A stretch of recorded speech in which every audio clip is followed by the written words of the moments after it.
Alors, le risque dans le domaine médical est malheureusement quotidien. On essaye vraiment d'œuvrer auprès de nos sociétaires pour réduire cette exposition au risque.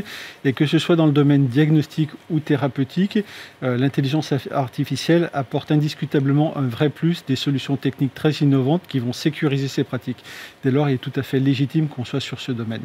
Et la plus-value est double, je dirais. C'est-à-dire qu'on accompagne nos sociétaires au quotidien dans l'évolution de leurs pratiques. Et puis encore une fois, cette maîtrise du risque, c'est moins de réclamations pour les professionnels de santé et un exercice plus serein. Alors la place de l'IA dans la sécurité du patient, elle est absolument indiscutable.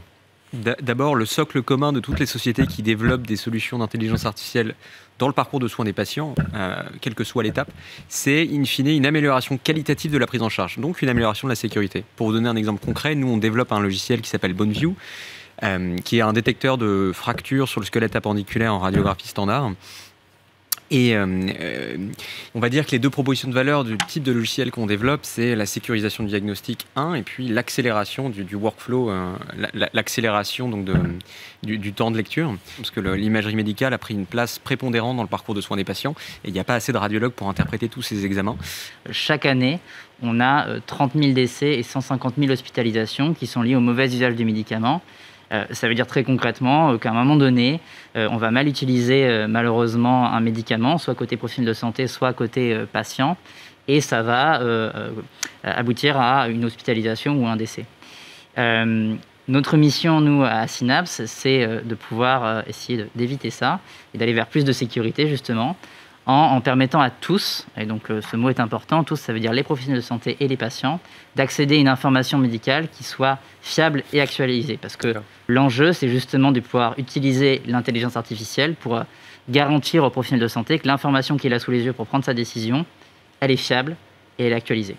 La tendance, elle est majeure. Il y a plusieurs choses qui sont en plus des tendances indépendantes de l'intelligence artificielle. C'est le vieillissement de la population et l'explosion du nombre de connaissances et de data nécessaires pour prendre des décisions médicales avisées. Donc, explosion du nombre de radiologies et d'imageries qui sont faites, du nombre de recommandations.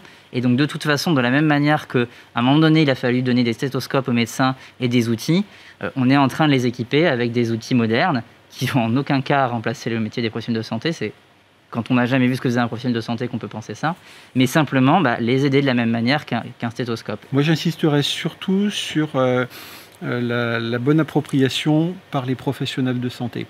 Et pour ça, ça doit impérativement passer par une phase extrêmement opérationnelle, d'intégration complète de ces différents systèmes qui sont très très bien, d'intégration de ces systèmes dans l'existant et dans la pratique quotidienne. On voit encore trop de choses complètement décorrélées ou qui créent même du risque quand on est obligé de consulter 2 ou 3 écrans en même temps. Donc vraiment, je pense que l'important, mais tout le monde l'a bien compris, c'est l'intégration et écouter les utilisateurs de façon à rendre ça très opérationnel.